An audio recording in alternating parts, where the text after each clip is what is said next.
Seguimos ao vivo, 8 horas e 57 minutos. Vamos juntos até Brasília conversar com Alexandre Garcia. Alexandre, bom dia para você. Bom dia, Elisa. Olha, eu vou procurar responder mais rapidamente para a gente queimar ainda mais orelhas e pegar mais assuntos. Essa orelha está queimando, hein, Alexandre Garcia? Vamos então agora ouvir as suas opiniões a respeito dessa queimação de orelha. O ministro do Supremo Tribunal Federal, Alexandre de Moraes, incluiu o presidente Jair Bolsonaro no inquérito das fake news. Essa investigação apura, entre outros assuntos, o esquema de informações falsas disparadas na campanha eleitoral de 2018. A inclusão ocorre pelas recentes declarações do chefe do Executivo contra o sistema das urnas eletrônicas. Em entrevista à Rádio Jovem Pan, o presidente afirmou, abre aspas, um inquérito que nasce sem qualquer embasamento jurídico não pode começar por ele, se referindo ao STF. Ele abre, apura e pune? Está dentro das 4 linhas da Constituição? Não está. Então, o antídoto para isso também não é dentro das 4 linhas da Constituição. Fecha aspas. O presidente também afirmou, abre aspas, jogo dentro das 4 linhas da Constituição e jogo, se preciso, com as armas do outro lado. Fecha aspas. Alexandre Garcia, como você avalia então o posicionamento do presidente da República se referindo, e agora dentro, do inquérito das fake news? Pois é, 4 linhas da Constituição, né? 4 linhas da Constituição. E a Constituição diz exatamente o seguinte: compete privativamente à Câmara dos Deputados autorizar por 2/3 de seus membros a instauração de inquérito de processo contra o presidente e o vice-presidente da República, ministro de Estado, artigo 51. Esse inquérito das fake news, todos sabemos, não precisa perguntar para o Modesto Carvalhosa, nem para o Ives Gander Martins, basta a gente perguntar para um primeiranista de direito, né? Cadê o Ministério Público? Não tem. Está lá, artigo 127, Ministério Público está nas 4 linhas. É essencial em todo processo. Não está. E já se viu, a não ser na República do Galeão, em 1954, não se viu nada parecido em que o que se diz vítima, o ofendido, abre o inquérito, investiga, denuncia, julga e prende. Tudo a mesma pessoa. O nome disso é totalitarismo, óbvio. Então, essa é a estranheza do inquérito. Tudo bem, o Supremo confirmou, o plenário confirmou isso. O plenário assumiu, meteu-se, aí não é nem trocadilho, numa camisa de 11 varas, nesse inquérito aí. Então, essa é uma questão que a gente tem que observar nesse entrechoque. Agora está um choque entre o presidente da República e o Supremo. Elisa? Alexandre, o que o presidente quis dizer exatamente com agir fora das 4 linhas da Constituição? Você já citou aí algumas questões da própria Constituição e ele estaria se referindo também ao próprio regimento interno do STF, que também gera uma série de questionamentos? Pois é, olha só, o regimento interno é o lugar próprio para abrir inquérito contra o presidente da República. Parece brincadeira, vai contar isso para um primeiranista de direito. Eu disse, olha, se isso é verdade, se esse é o Supremo, eu vou trocar de profissão agora mesmo. É um choque, eu sei, os juízes de primeira instância ficam me ligando aí, chocados com essas coisas. Então, está aí, está acontecendo, o plenário confirmou isso. Tem que entender uma coisa, os poderes votados, escolhidos pelo voto das pessoas, dos eleitores, dos mandantes, daqueles dos quais emana o poder, esses são poderes políticos. O executivo é um poder político, o legislativo é um poder político, da discussão política. O judiciário não é. O judiciário é um interpretador de leis, é um julgador. Ele não tem militância, ativismo político, como está tendo agora. Daí esse bate-boca entre um poder político e o poder judiciário. É bom a gente observar isso e separar as coisas, né? É a origem disso. Essa história de 4 linhas, tá bom, não está jogando fora das 4 linhas, então vamos jogar fora delas, né? É mais ou menos isso, né? Vem como realmente uma ameaça, né? Mas é o produto, a origem dessa história não é bem no Poder Executivo, a origem disso é no Judiciário, especialmente no Supremo, que reiteradamente tem passado por cima das 4 linhas do que diz, por exemplo, numa cláusula pétrea, que é o artigo 5º da Constituição, que fala nas liberdades, nos direitos das pessoas. Elisa? Alexandre, o presidente da República teria cometido algum crime para ter de ser incluído neste inquérito? Pois é, ainda que ele tenha cometido crime, ou seja, não respeitou as leis, como estabelece, acho que é o artigo 91, talvez, não, bom, é memória. Essa é uma questão de pedir licença para a Câmara dos Deputados para processar, né? Então, tudo bem, abre o inquérito, vai dar em quê? Tem algum poder acima do Supremo para dizer que está certo ou está errado? Tem, né? Todo poder emana do povo e em seu nome será exercido. Elisa? Vamos então para o nosso próximo tema, mas a gente não sai debaixo do guarda-chuva das eleições do ano que vem. Acabamos de tratar então sobre o presidente da República ter sido incluído no inquérito que investiga fake news, que investiga vários assuntos em relação ao que é considerado fake news, acusações contra alguns poderes, contra o STF, coisa e tal. Só que tem também a PEC do voto impresso, defendida por Bolsonaro. Essa PEC deve ser votada hoje na comissão especial da Câmara. O presidente da Casa, Arthur Lira, disse em entrevista exclusiva ao CNN 360, ontem à tarde, que o sistema brasileiro é confiável. Mas o presidente da Câmara tem se mostrado aberto à adoção do voto impresso nas eleições do ano que vem. E o presidente Jair Bolsonaro comemora esse apoio. Vamos ver. O sistema brasileiro é confiável. O sistema brasileiro não tem o que dizer a respeito dele. E tenho dito isso com muita tranquilidade. Mas eu coloco um mais. O mais é da seguinte situação: eu não tenho que duvidar, mas uma grande parcela da população coloca dúvidas sobre o resultado do pleito. Agora temos o apoio do Arthur Lira, o nosso presidente da Casa, deixando bem claro: o que o parlamento decidir vai ser executado. E, obviamente, vai contar com o apoio também dessa proposta dele. Qual a sua opinião, então, Alexandre, em relação ao que o presidente da Câmara, Arthur Lira, abre aspas, ao que ele disse: eu não tenho o que duvidar, mas a grande parcela da população coloca dúvidas sobre o resultado do pleito, fecha aspas. O que você tem a dizer, então, sobre as palavras do presidente da Câmara e mais, incluindo aí uma pitada na pergunta, essa dúvida que a população tem foi estimulada por quem? Bom, em primeiro lugar, outra pitada, né? Não estamos discutindo o voto impresso. Estamos discutindo o comprovante do voto digital. O voto continua digital. Não é para mudar para voto impresso. É para ter um comprovante impresso do voto digital.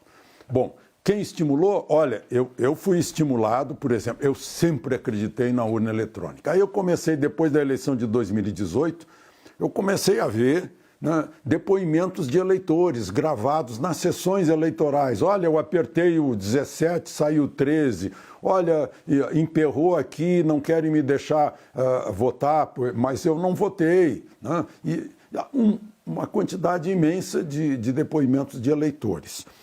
Ao que diz o deputado Arthur Lira, presidente da Câmara, tem a acrescentar o mais importante. Ele disse que o TSE não legisla. Quem legisla é o Congresso. Meu Deus do céu, isso é óbvio e a gente tem que ficar repetindo.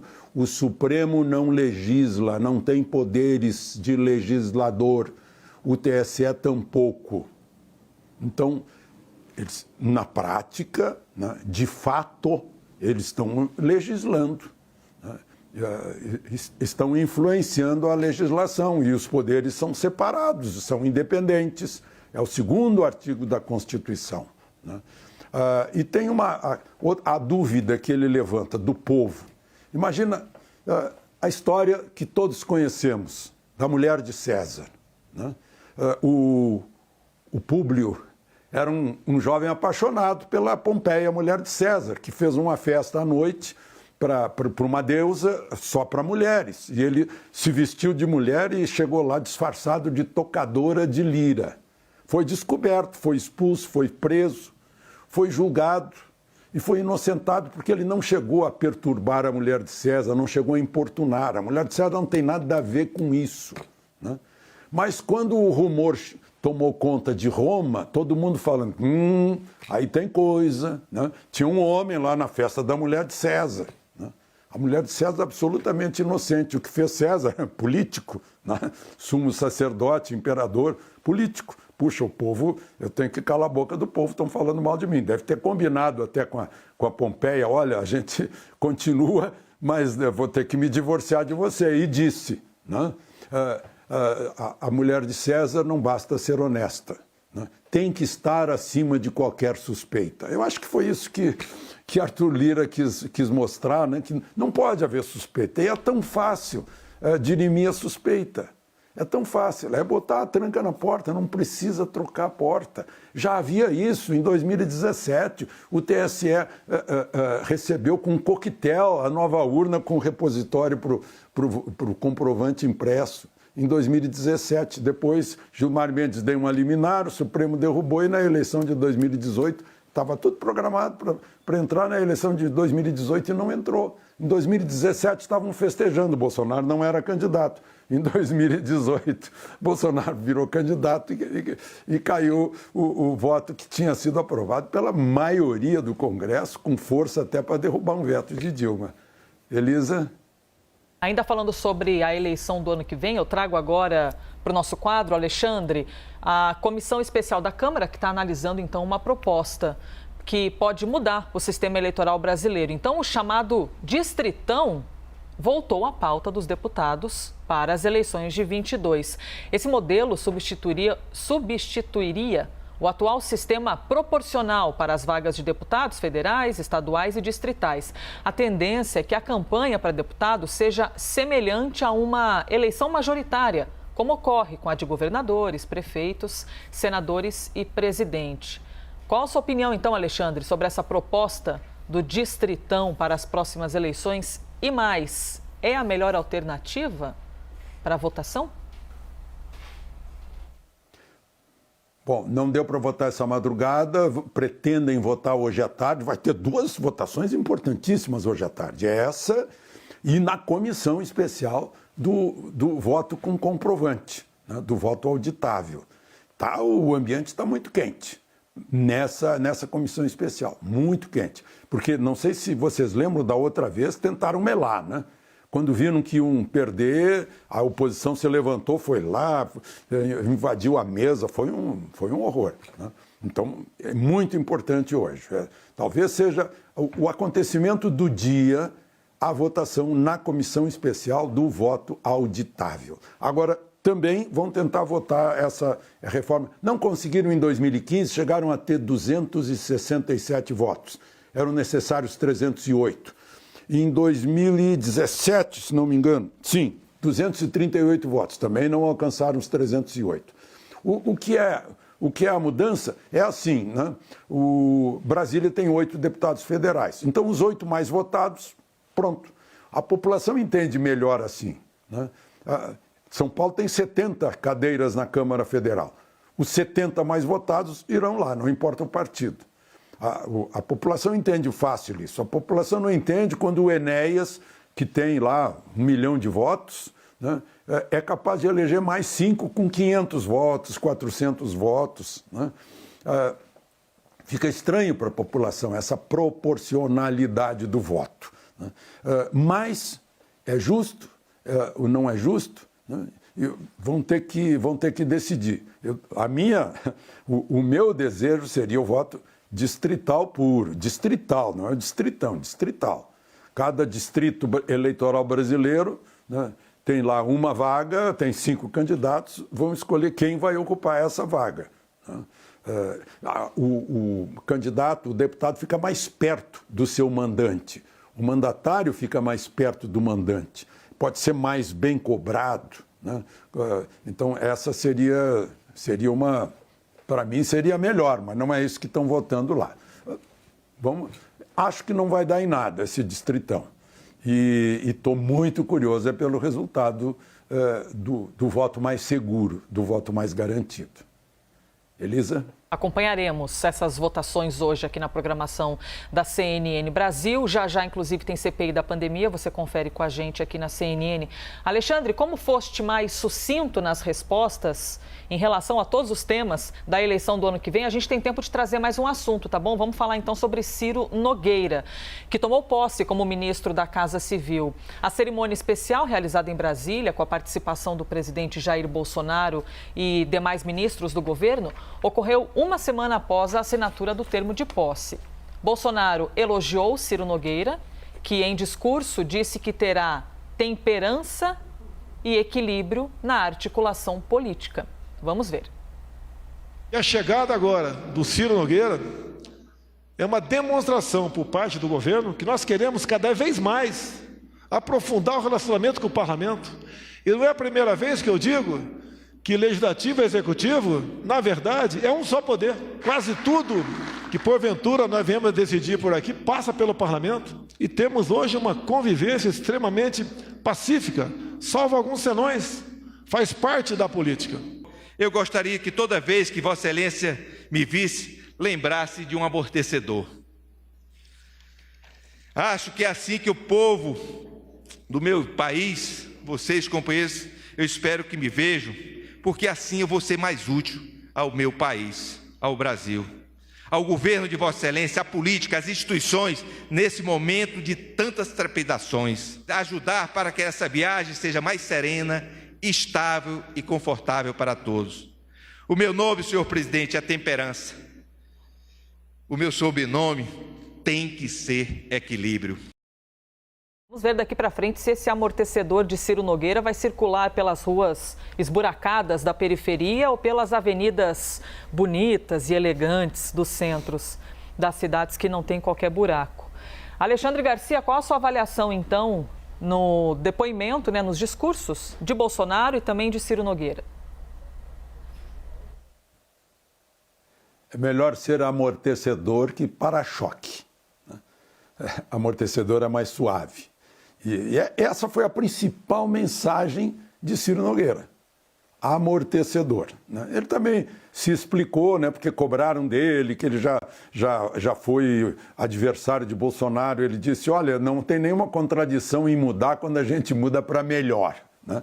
E muito interessante, no discurso do presidente, ele reconhece que executivo e legislativo formam um só poder, porque é a contradição da Constituição que deu responsabilidade ao presidente e não deu os poderes, e deu os poderes ao Congresso, que não tem a responsabilidade pelo governo. Ele entendeu isso. Isso é muito bom. Agora, o mais eloquente do dia não foram os dois discursos. Foi o palácio lotado, cheio de governadores, prefeitos, vereadores, deputados estaduais, deputados federais, senadores, lideranças políticas. Foi um momento da reafirmação da força da política, Uma espécie assim de correspondente às ruas de domingo, da gigantesca multidão das ruas de domingo. Não sei se já se viu tanta gente no Palácio do Planalto como nessa posse de ontem. Elisa? Alexandre Garcia, chegamos ao fim, então, de mais um dia, mais um quadro, mas amanhã, sexta-feira, dia 6 de agosto, estaremos aqui novamente. Até amanhã, obrigado pela audiência e aproveitem o dia.